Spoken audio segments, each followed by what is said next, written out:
A Tale of Two Cities, A Story of the French Revolution, by Charles Dickens, narrated by Simon Vance.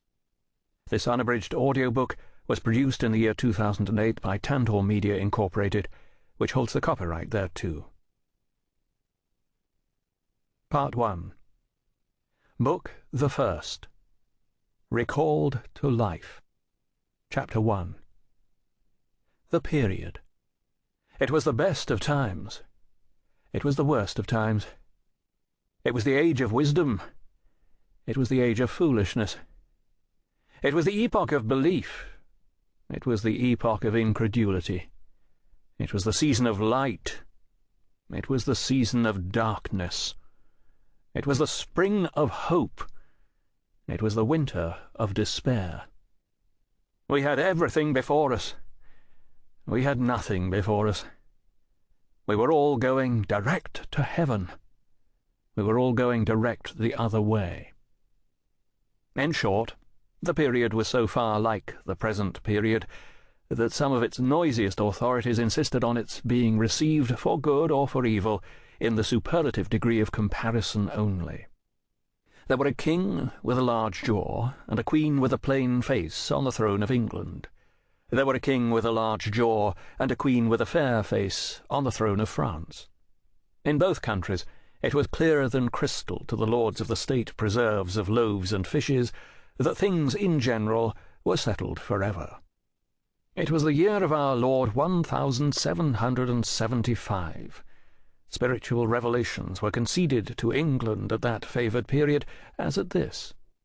Mrs. Southcott had recently attained her 25th blessed birthday, of whom a prophetic private in the Life Guards had heralded the sublime appearance by announcing that arrangements were made for the swallowing up of London and Westminster. Even the Cock Lane ghost had been laid only a round dozen of years after rapping out its messages, as the spirits of this very year last past, supernaturally deficient in originality, zapped out theirs. Mere messages in the earthly order of events had lately come to the English crown and people from a congress of British subjects in America, which, strange to relate, have proved more important to the human race than any communications yet received through any of the chickens of the Cock Lane brood.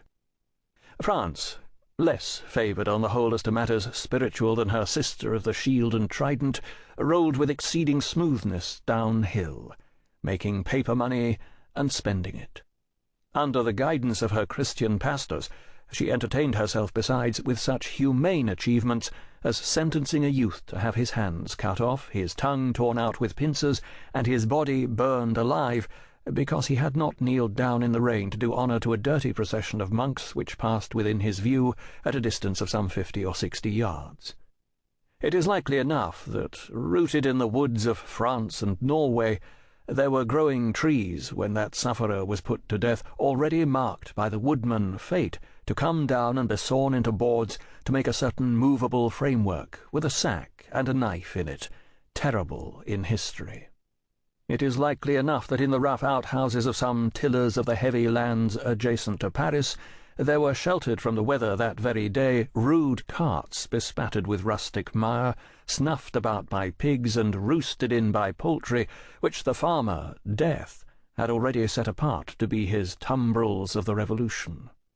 But that woodman and that farmer, though they work unceasingly, work silently, and no one heard them as they went about with muffled tread, the rather for as much as to entertain any suspicion that they were awake was to be atheistical and traitorous.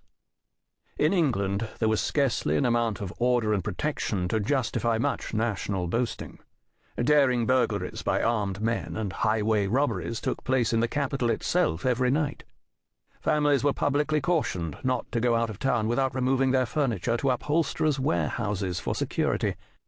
The highwayman in the dark was a city tradesman in the light, and being recognized and challenged by his fellow tradesmen whom he stopped in his character of the captain, gallantly shot him through the head and rode away.